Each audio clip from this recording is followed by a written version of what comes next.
안녕하십니까. 오늘 강연을 맡은 서울 아산병원 감염내과에서 일하고 있는 김민재라고 합니다. 오늘 제가 말씀드리고 싶은 주제는 제목을 이렇게 잡아보았습니다. 아프리카, 기생충, 그리고 감염병. 상당히 좀 모호하고 애매한 주제이긴 합니다. 그래도 이게 구체적인 기생충 하나하나에 대해서 뭔가 설명을 드리기보다는 지금 이제 한국 사회에 이런 기생충이라든지 아니면 아프리카라든지 감염병이 어떤 의미가 있는지에 대해서 잠깐 소개를 드리는 게 조금 더 재미있으실 것 같아서 이런 주제를 준비를 했습니다. 자, 아프리카라고 하는 곳은 어디에 있는지는 대부분 한국 사람은 알고 있을 것 같습니다. 그래서 구글에서 검색해서 따와온 세계 지도이고 아프리카가 이제 요 위치에 있는 것은 다 아시리라고 생각이 됩니다.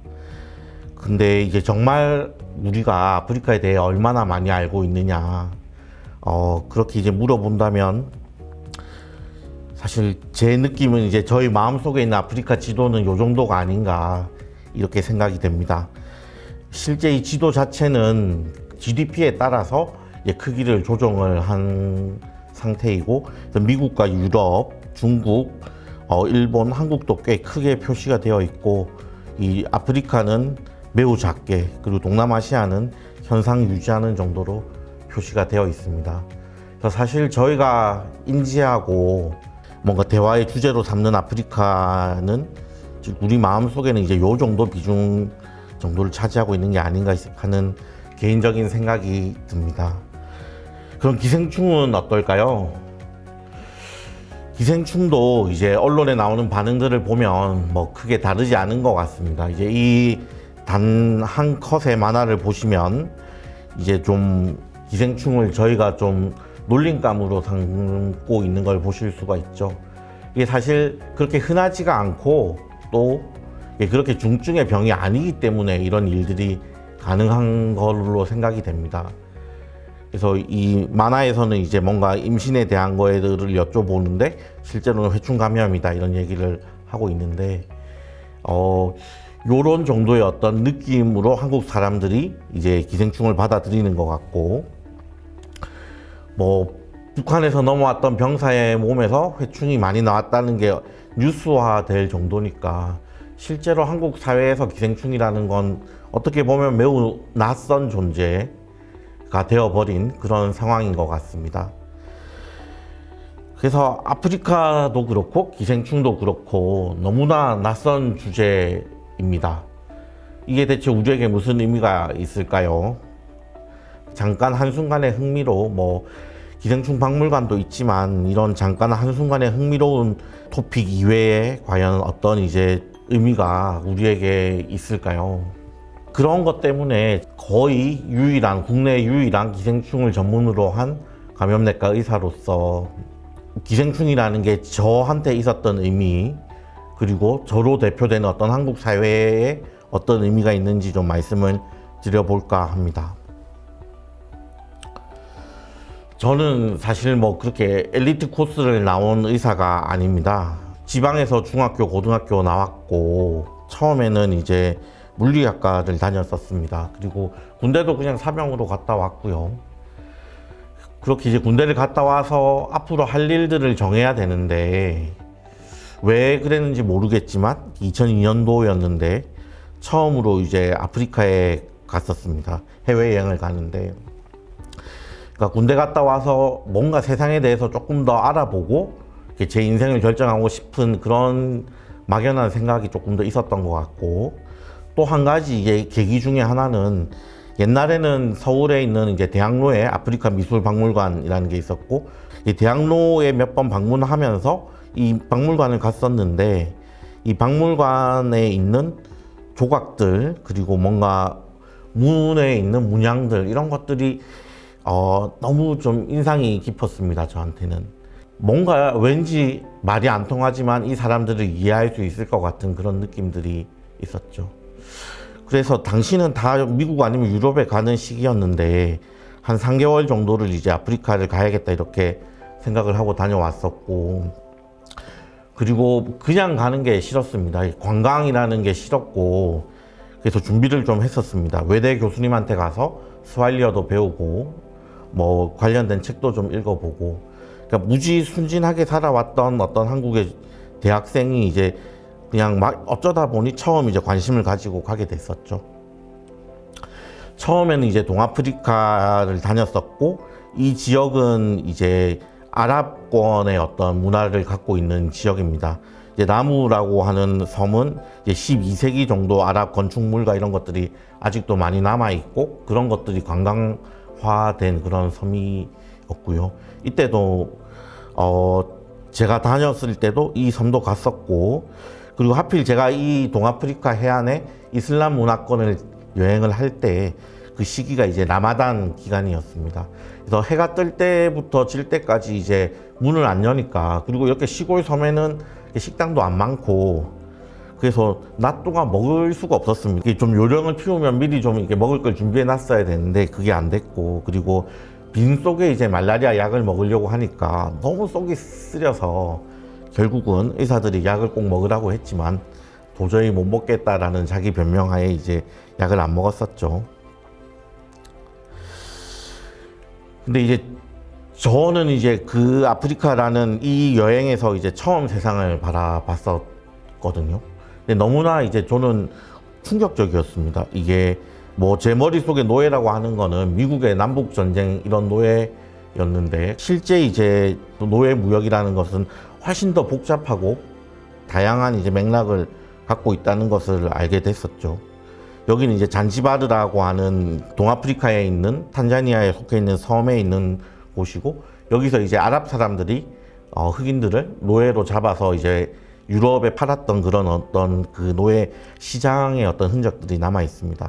그리고 실제 영국이 식민지 시절에 탄자니아를 식민지화하면서 이런 노예 해방을 이제 식민지의 어떤 제국주의의 어떤 업적으로 내세우고 찬양하는 그런 글들도 많이 있었죠. 그런 것들이 이제 되게 제가 세상에 대해서 갖고 있던 그 선입견을 많이 깨는 그런 이제 경험들이었습니다. 뭐 이렇게 아프리카에 있는 케냐산이라고 하는 그런 두 번째로 높은 산에도 이제 올라가 보기도 했었고, 근데 이제 말라리아 약을 안 먹다가 이제 세 번째 이제 마지막으로 제가 여행을 갔던 곳이 빅토리아 호수 근처에 있는 미고리라는 마을인데, 이게 현지어 루어 말로 그 모기 동네라는 뜻입니다. 이게 호수 근처에 있고, 제가 여행을 했을 때가 모기 때였기 때문에 이제 모기가 시작될 때였죠. 여기서는 이제 제가 기독교인은 아니지만 거기 가 계시던 선교사님을 많이 따라다녔었는데 저녁에도 되게 많이 다녔습니다. 그래서 우기 아프리카라는 게 정말 이렇게 아름다울 수 있구나 이런 생각도 많이 했었죠. 해가 지는데 그 넓은 이제 옥수수 밭에 해가 지고, 저 산골에 있는 농촌에 이제 할머니가 이제 나와서 옥수수 알을 하나씩 까고 있고, 그 할머니가 말하는 스왈리어를 제가 알아들었을 때 그 기쁨, 이런 것들이 이제 정말 다시 경험하기 힘든 이제 경험이었고, 근데 이제 그런 것들이 실제로는 이제 아주 말라리아의 아주 위험한 요소가 됩니다. 이제 말라리아 모기, 매개 모기는 주로 이제 해가 지고 나서 새벽까지 활동을 하기 때문에, 그래서 이제 말라리아 예방약도 중단을 한 상태에서 드디어 이제 이 아프리카 깡촌에서 말라리아에 걸렸죠. 여기 보시면 이제 미고리라는 그 동네 이름이 나오죠. 그리고 여기는 의사가 병원이 없기 때문에 피 검사를 해주는 사람을 찾아갔어요. 그래서 레버러토리라고 나와 있고 제 이름 적혀 있고, 열이 난다고 하니까 이분들이 알아서 검사 2개를 해줬어요. 하나는 블러드 스미어를 했고 파지티브고 100개의 백혈구당 10개 이하의 플라스모디움 팔시파룸 열대열 말라리아 원충이 보인다 이런 뜻이고, 두 번째는 비달 테스트가 음성인데 이거는 장티푸스를 보는 검사입니다. 아프리카의 촌동네에서 이제 말라리아에 걸리고 엄청 힘들었습니다. 여기는 이제 검사만 해주는 데고 처방해주는 선생님들을 찾아다녀서 처방을 받아야 되는데, 사실 그때는 잘 몰랐어요. 뭐 있는 의사들이 있는데 제가 못 찾아갔을 수도 있고요. 근데 어쨌든 이 지역에서 이제 현지 사람들이 가는 그 키오스크 같은 조그만 약국들을 돌아다니면서 말라리아 약들을 구하려고 해봤었죠. 지금 같으면 다 알죠. 이제 갖고 왔던 예방약을 용량을 높여서 먹으면 나을 수 있다는 걸 아는데 그때는 그런 걸 몰랐었고, 그리고 이제 제가 이렇게 이제 약을 구하러 돌아다녔던 것들이 매우 충격적이었습니다. 그때 제가 가지고 갔었던 메플로킨 상품명 라리암이라고 하는 약이 한 6,000원쯤 했었는데요. 지금은 한 3,500원쯤 합니다. 근데 이렇게 모기동네라는 이름이 붙어 있는데 현지 사람들이 사 먹는 약은 다 1원 아니면 2원, 뭐 비싸야 10원 이런 약들이고, 방글라데시나 인도에서 들어온 약들인데 효과가 이제 개런티 되지 않는, 그러니까 어떻게 보면 가짜 약도 많이 섞여 있는 그런 형편이었죠. 그래서 그 순간이 이제 너무나 궁금했습니다. 왜 이렇게 우리가 살고 있을까? 왜 가장 필요한 사람들이 가장 필요한 약을 구하지 못하면서 병에 대해서 고통을 받아야 했는지, 이게 제 삶의 이제 감염내과 의사로서, 그리고 말라리아와 기생충을 전공한 의사로서의 삶이 이제 그 질문에서 시작이 되었던 것 같습니다. 그래서 여러 과정을 거쳐서 결국 의대에 이제 편입을 했죠. 제가 1학년 때 이종욱 사무총장님께서 이제 돌아가시기 전 마지막 강연을 오셨었습니다. 그 오른쪽에 보이는 게 이제 논문에서 제가 따온 그림인데, 그때 강연의 주제가 뭐였냐 하면 이 나이지리아 북부 이슬람권에 속하는 몇 개의 주가 있는데 거기서 소아마비 백신에 대한 공식적인 보이콧가 생깁니다. 지금은 뭐 우리가 코로나를 겪으면서 백신의 어떤 부작용에 대한 어떤 사회적인 인식도 매우 높고, 그럼에도 불구하고 백신을 맞아야 할 것인가에 대한 논의도 매우 풍부해진 양상이죠. 근데 그때는 뭐 아무도 관심이 없었죠. 뭐 저 아프리카 한 구석에 있는 나라의 한 주에서 소아마비 백신이 이렇게 왜 이렇게 보이콧가 됐는지 관심이 없을 때였는데, 하여튼 되게 여러 가지 구수하게 잘 말씀을 해주셨고, 본인이 또 이제 WHO의 사무총장이었기 때문에 겪을 수 있었던 것들, 그런 경험들도 이제 많이 얘기를 해주셨습니다. 그때 이제 어떤 의대생 한 명이 질문을 했었습니다. 선생님한테. 자기가 WHO의 높은 자리에 가려면 어떻게 해야 되냐. 그 학생의 머릿속에는 아마도 이 어느 기관에 가서 뭘 하고 그 다음에 어느 기관에 가서 뭘 하고 이러면 이제 WHO에서 높은 포지션으로 갈 수 있다, 이런 커리어 패스에 대한 질문이었을 것 같은데요. 이종욱 선생님이 그런 커리어 패스에 대해서 한마디도 말씀 안 하셨습니다. 한 가지만 이렇게 말씀을 하셨는데, 이종욱 선생님이 생각하실 때 대한민국의 의대생이라는 존재는, 의대생이라는 사람들은 엄마 말을 너무 잘 들어서, 그리고 그게 성공했기 때문에 이 자리에 앉아 있을 수 있는 사람들이다. 엄마가 공부하라고 하면 공부하고 하지 말라고 하면 하지 않고, 그런 것들을 성공적으로 수행했기 때문에 의대생이 된 건데, 이종욱 쌤이 세상을 그렇게 살지 말라고 하셨어요.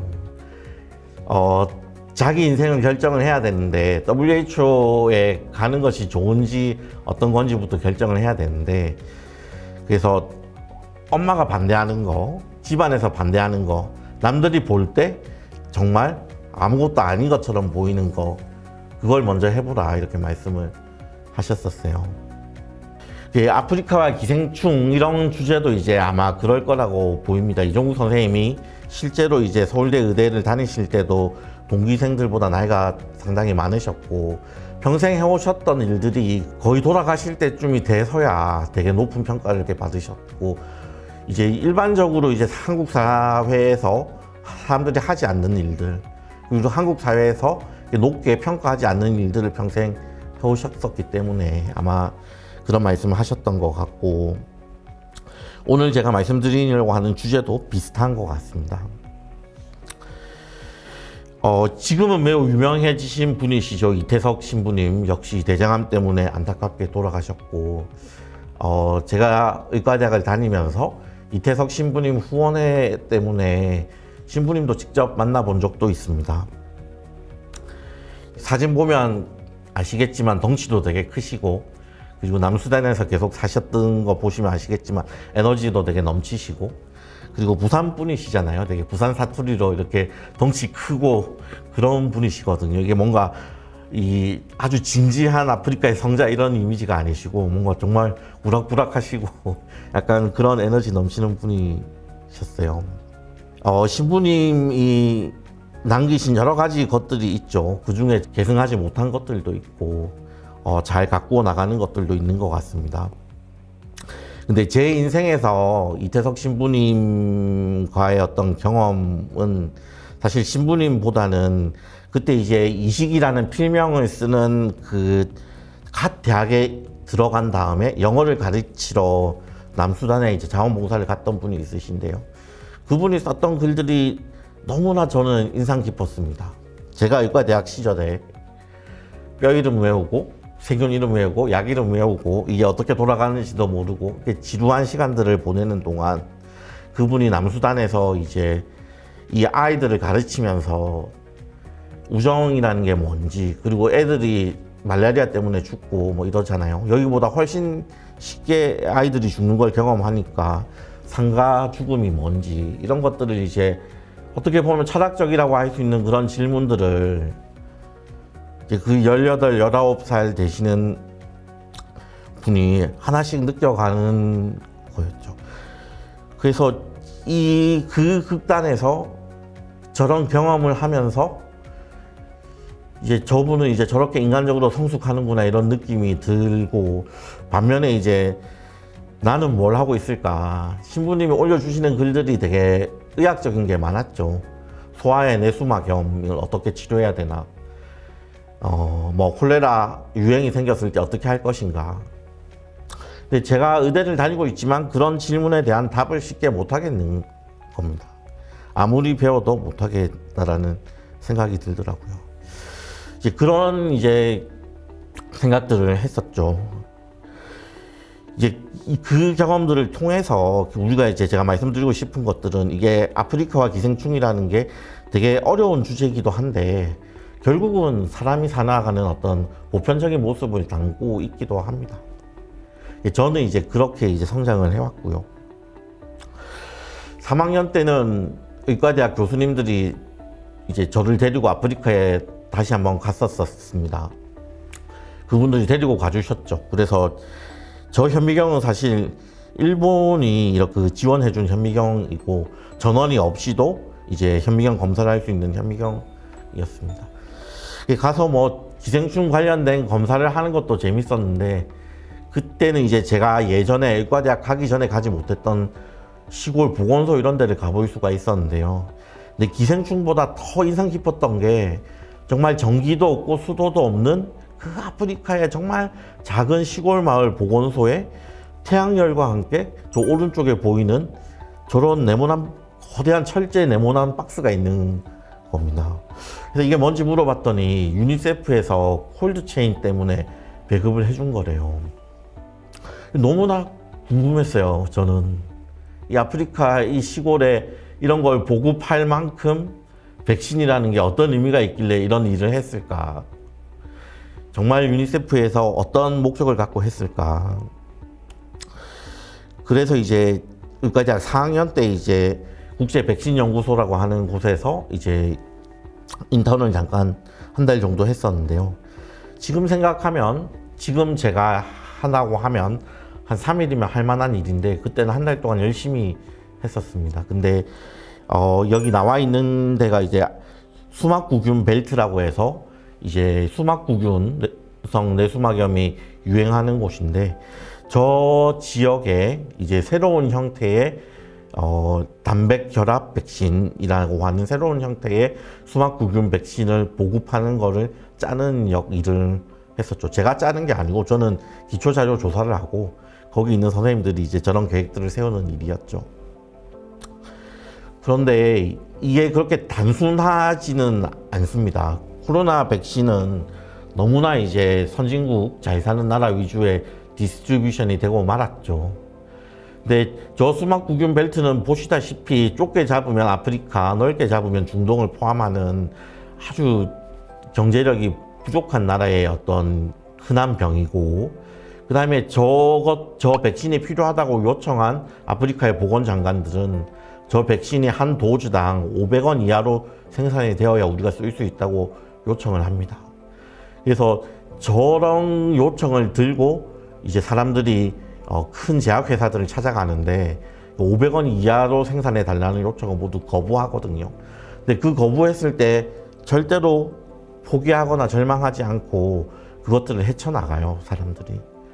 그래서 결국은 메나프리백이라고 불리는 시로그룹 A형에 대한 A형 혈청형 이제 수막구균 백신을 만들어내고 500원 이하의 도주 생산 가격으로 만들어내는데 성공하고, 그게 이제 제가 의과대학 4학년 때 백신 연구소에 있을 때 전 세계에서 각각 이제 아프리카 나라들에 보급하는 이제 계획들을 했고, 한국의 외무부가 펀딩을 대고 국제 백신 연구소가 디스트리뷰션을 했었었죠.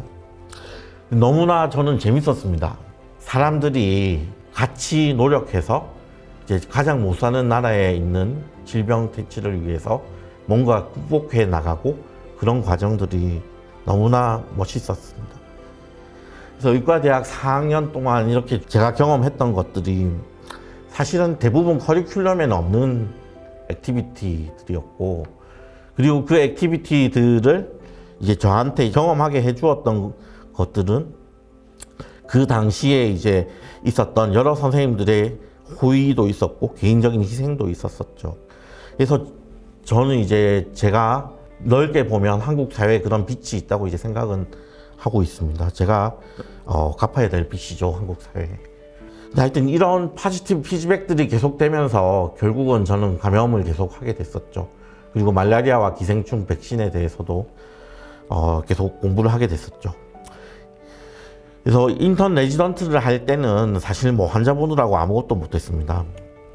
단 하나 이제 내과 레지던트 4년 차 때 이제 병원에서 약간 지원을 해줘서 이제 다른 데 연수를 갈 수 있는 기회가 있었는데, 그때 이제 저 아래 나와 있는 LSHTM, 런던 스쿨 오브 하이진 앤 트로피칼 메디슨이라는 이제 런던의 보건대학원에 이제 갔었습니다.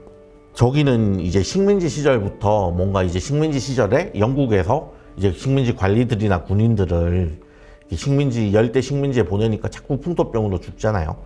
그때부터 세워졌던 매우 이제 100년이 넘는 그런 이제 대학원이죠. 그리고 지금도 이제 되게 세계에서 3대 퍼블릭 헬스 에듀케이션 기관을 꼽으라면 꼽히는 그런 곳입니다. 저기서 이제 단기 과정 공부를 하는데요. 그때도 엄청나게 충격적이었습니다. 제가 한국의 의대라는 게 지금도 그랬고, 제가 학교를 다닐 때도 그렇고, 매우 고득점자들이 가는 곳이죠. 수능 고득점자들이 가는 곳이고, 의과대학 교육이라는 게 어떻게 보면 매우 수준이 높은 교육이라고 다들 생각을 하잖아요. 근데 저기 갔더니 제가 아는 지식은 써먹을 데가 없어요. 제가 배운 지식은 잘 사는 나라에서 모든 것이 갖춰진 병원에서 환자들을 치료하는, 선진국에서 흔한 질환을 가진 환자들을 치료하는 지식이었습니다. 근데 그걸로는 안 돼요. 전체적인 세상을 바라볼 수도 없고, 심지어는 한국에서의 어떤 상황도 바라보는 법을 배운 적이 없습니다. 가장 충격적이었던 게 여러 개가 있는데, 예를 들면 한국에서 저는 의과대학 교육을 하면서 홍역이라는 병은 수학과 시간에 잠깐 언급만 들었거든요. 근데 실제 홍역은 옛날에는 5세 이하 소아에서만 자랐지만 생기는 병이었지만, 지금은 거의 20대, 30대 가임기 여성들 혹은 그 특정 그룹의 어떤 성인들한테서 생기는 병이거든요. 왜 이렇게 됐는지 아무도 가르쳐 준 적이 없었어요.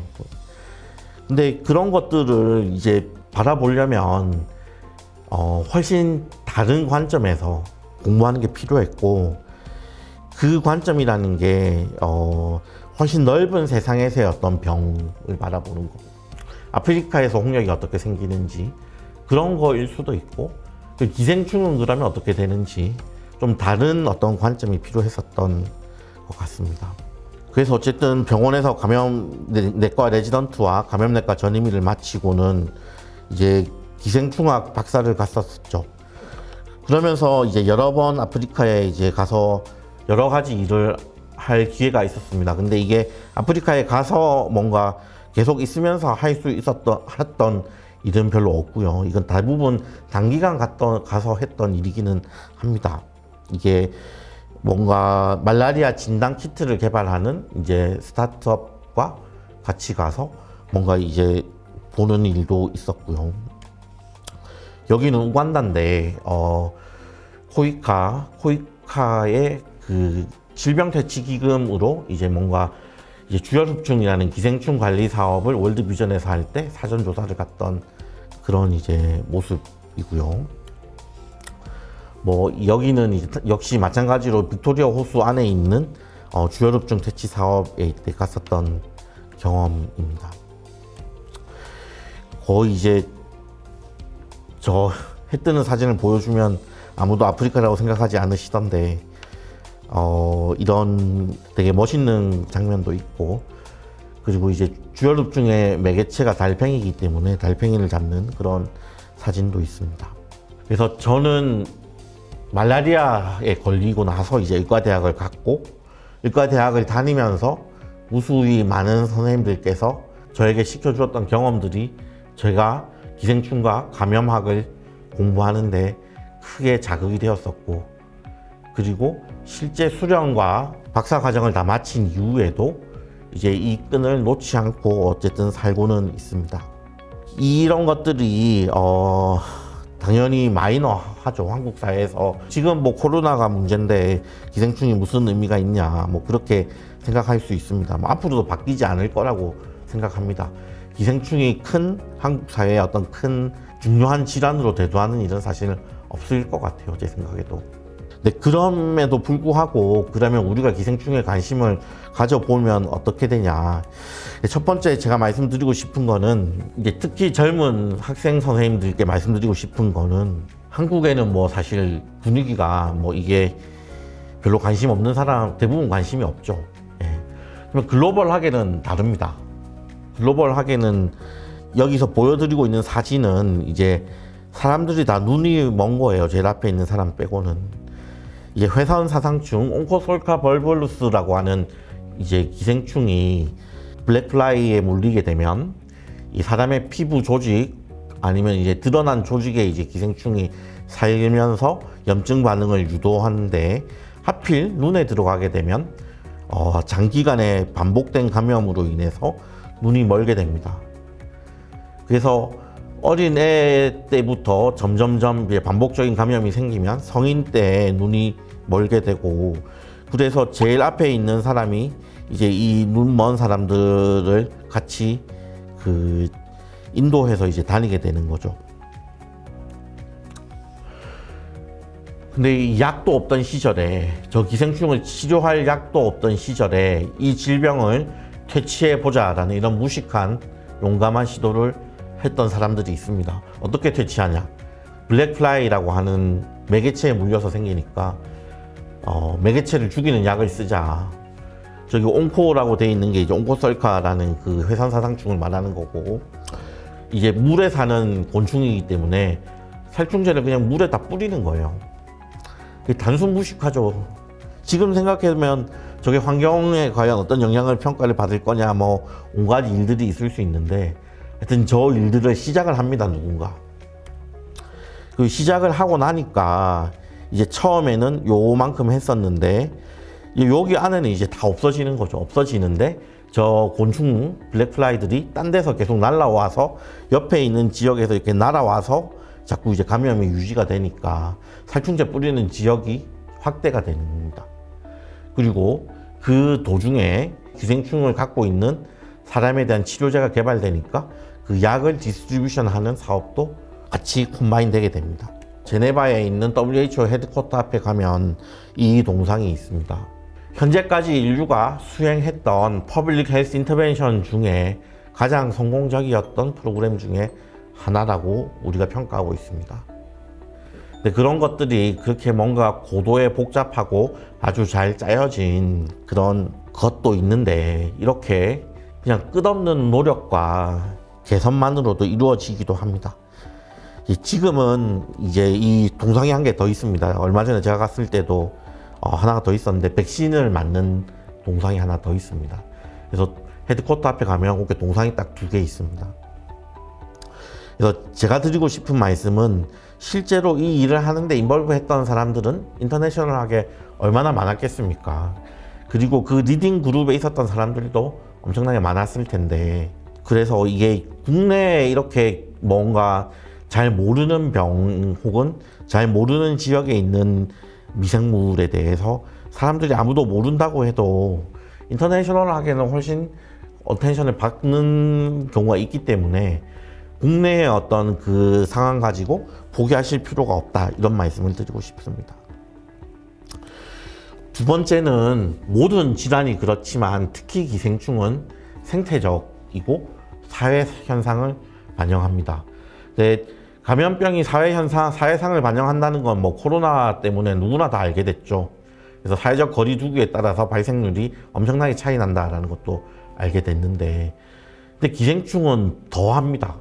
얘들은 사람에서 사람으로 직접 전파되는 게 아니고 도중에 뭐 달팽이를 비롯한 여러 가지 매개체가 있고, 이 매개체의 어떤 그 삶과 실제 질병의 삶이 매우 긴밀하게 연결이 되어 있습니다. 이 표는 사실 뭐 굳이 모르셔도 되는데 TP와 NTP라는 게 있잖아요. 이게 트랜스미션 피리어드랑 넌 트랜스미션 피리어드가 이렇게 알터네이티브하게 굴러갑니다. 이렇게 주요흡중의 어떤 사업에서 따온 표인데요. 그러니까 이게 남해기선, 북해기선 사이에는 사계절이 있는 게 아니고 그게 왔다 갔다 바뀌기 때문에 건기와 우기가 생깁니다. 근데 우기에 비가 많이 막 오면 이제 이 주요륵 중에 1차 중간 숙주가 달팽이인데, 달팽이가 물속에서 열심히 이제 증식을 했겠죠. 그런데 이제 건기가 시작되면 물을 구할 데가 없고 이게 막 물속에 증식된 달팽이들이 많은데 주요륵 중에 감염된 사람들과 동물들이 한꺼번에 이제 그 물을 구할 수 있는 곳에 몰리는 겁니다. 그러면 거기서 노출이 되면서 건기 초반에 대규모의 트랜스미션이 생기는 거죠. 그러니까 이게 기후와 어떤 그 사람의 생활과 밀접하게 연결이 되어 있습니다. 그래서 어떤 나라에서는 그냥 댐을 건설해 버리면 질병이 퇴치될 거다, 그렇게 이제 얘기하는 학자들도 있습니다. 댐이 건설이 돼 버리면 물의 흐름의 패턴이 바뀌면서 그 중간 숙주가 되는 달팽이들이 한꺼번에 다 죽어버릴 거기 때문에 질병이 유지되지 않을 거다. 이게 이제 극단적으로 보면 틀릴 수도 있는데 일부는 분명히 맞는 부분이 존재를 합니다. 자, 가장 최근에 생긴 예는 요걸 들 수가 있습니다. 제일 밑에 보시면 코르시카, 이게 프랑스에 속해 있는 섬이고 나폴레옹이 태어난 섬이죠. 여기를 보시면 이제 이탈리아랑 프랑스 사이에 있는 섬이고, 요 섬에서 유럽이잖아요, 사실. 지중해를 건너서 북쪽에 있는 유럽인데 여기서 주요흡중이 대규모로 100명 정도가 이게 발견이 됩니다. 이럴 리가 사실 없거든요, 저게. 그 아프리카의 풍토병인데 이게 왜 유럽에 생겼을까? 그래서 이제 사람들이 이제 쭉 연구를 해보는데 이게 뭐 100% 밝히기는 어려운데 어쨌든 밝힌 것들은 이제 서아프리카에서부터 사하라를 지나서 이제 북아프리카를 지나서 난민들이 이제 지중해를 건너서 유럽으로 많이 가잖아요. 근데 그런 어떤 이동 경로를 따라서 기생충도 이제 계속 감염이 되었다 나았다 이런 과정들이 반복이 되는데, 그러면서 이 난민의 이동이 얼마나 역할을 했을지는 사실 명확하진 않습니다만은 이제 동물이 감염되는 기생충과 사람이 원래 가지고 있던 기생충이 서로 이제 섞이게 됩니다. 유전자보다 더 높은 레벨이죠. 염색체를 서로 교환하게 되면서 어떻게 보면 이제 반반씩 동물 기생충 반, 사람 기생충 반 유전자를 갖고 있는 이 기생충이 탄생하게 된 거죠. 그래서 원래는 유럽의 환경에서는 생존하지 못했는데 이런 유전자 교환이 일어나면서 유럽의 어떤 자연 환경에서도 생존이 가능한 그런 어떤 기생충이 나타나게 된 거죠. 이게 엄청나게 복잡 다단한 그 지놈을 갖고 있는 진화된 생명체조차도 기후 변화와 환경의 변화에 적응을 해 나간다라는 것을 이제 보여주고 있는 대표적인 예시라고 생각을 합니다. 그래서 뭐 코로나 바이러스의 RNA 변이가 이제 생겨서 몇 개가 바뀌면 뭐 오미크론이 되고 뭐 이런 얘기들은 누구나 다 아는데, 이제 훨씬 생명체들은 다양하고 복잡하게 서로 바뀌고 있고, 기생충은 그래서 특별히 더 이제 생태적인 어떤 면들, 우리가 코로나를 떠나서 알 수 있는 생태적인 면들을 많이 갖고 있습니다.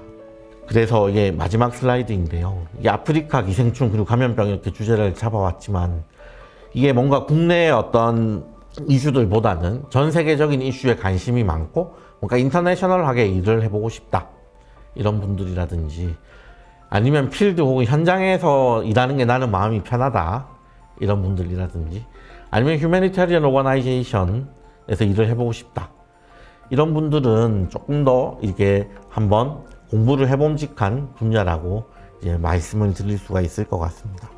뭔가 이제 기생충 하나를 자세히 말씀드리기보다는 그냥 막연하게 이제 이런 정도의 어떤 추천을 이제 드릴 수 있을 것 같고, 또 언젠가 기회가 되시면 직접 만나서 또 여러 가지 대화들을 나눌 수 있기를 이제 기원합니다. 예, 감사합니다.